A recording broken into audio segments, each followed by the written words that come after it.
Après s'être mobilisés pour la présidentielle, les Français d'origine maghrébine sont nombreux à s'engager dans le combat des législatives des 10 et 17 juin prochains.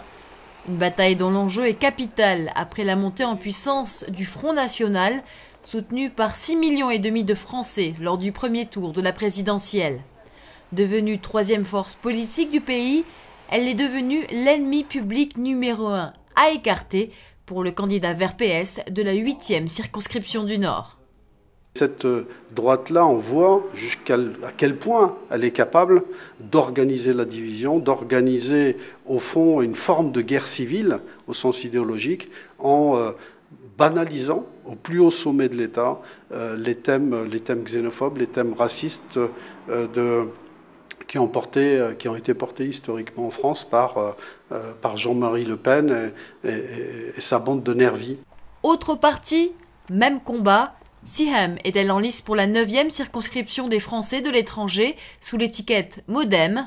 Le programme centriste est pour elle le seul aujourd'hui à répondre à ses attentes politiques, économiques et culturelles.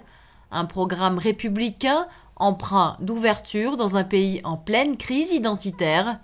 C'est précisément grâce à son parcours différent que les centristes l'ont choisi.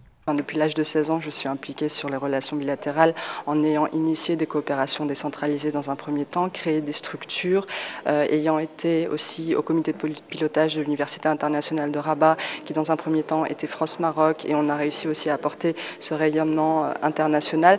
Donc je pense que c'est pour ça qu'on a pensé à moi sur cette circonscription, que j'ai naturellement accepté, puisque je suis toujours engagée justement par rapport aux deux rives de la Méditerranée. La 9e circonscription des Français de l'étranger représente 16 pays, fort de 150 000 votants. Le Maghreb en fait partie, avec le Maroc qui abrite dans cette zone la plus grande communauté française. Lors du premier tour de l'élection présidentielle le 22 avril, Nicolas Sarkozy y avait devancé François Hollande.